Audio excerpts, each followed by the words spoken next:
দুর্ভাগ্যজনক বিষয়, অনেক নামাজি কালামী মানুষ এই সমস্ত খেলাধুলার খোঁজ খবর রাখে না। ভাইরা আমার, আমরা আসুন তওবা করি, আল্লাহর কাছে জবাবদিহি করতে হবে। কোরআনে কারীমে সূরা মুমিনুন 18 নম্বর পারার প্রথম সূরা, আল্লাহ তাআলা এই সূরাতে বলেছেন, জান্নাতুল ফেরদাউসের অধিকারী হবে যে মানুষেরা, যারা আল্লাহর কাছে কিয়ামতের দিন সফল ঈমানদার হিসেবে উঠবে, সার্থক মুমিন হিসেবে আল্লাহর সামনে হাজির হবে। তাদের বৈশিষ্ট্য হলো ওয়াল্লাযীনা হুম আনিল লাগবি মুরিদুন, যারা অহিত ক্রিয়া কর্ম থেকে বেঁচে থাকবে। নবীজি সাল্লাল্লাহু আলাইহি ওয়াসাল্লাম বলেছেন, মিন হুসনি ইসলামিল মার'i তারকুহু মা লা ইয়ানি, একজন মানুষের ইসলাম সুন্দর হবে যখন সে অহিত অনর্থক কাজ পরিহার করবে। অনর্থক কাজ করে সে কখনো ভালো মুসলমান হতে পারে না।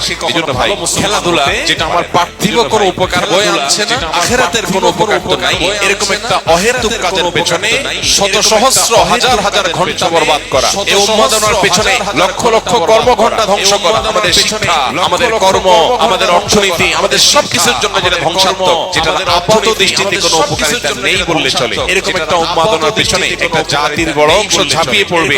উন্মাদনার বিষয় কিছুই না। এজন্য এটা থেকে ফেরাবার জন্য সেরকম সত্যিকারের দেশপ্রেমিক, সত্যিকারের উম্মাহ প্রেমিক, সত্যিকারের দেশের মানুষের কল্যাণ চায়, এরকম মানুষ আমাদের সমাজে খুব বেশি নেই। আল্লাহ তাআলা সেই মানুষগুলোকে তাদের কাজটা করার তৌফিক দান করুন। আমরা ইনশাআল্লাহ এই সমস্ত উন্মাদনা, এই সমস্ত পাগলামো এগুলো থেকে বেঁচে থাকার চেষ্টা করব। আল্লাহ আমাদের সবাইকে তৌফিক দান করুন।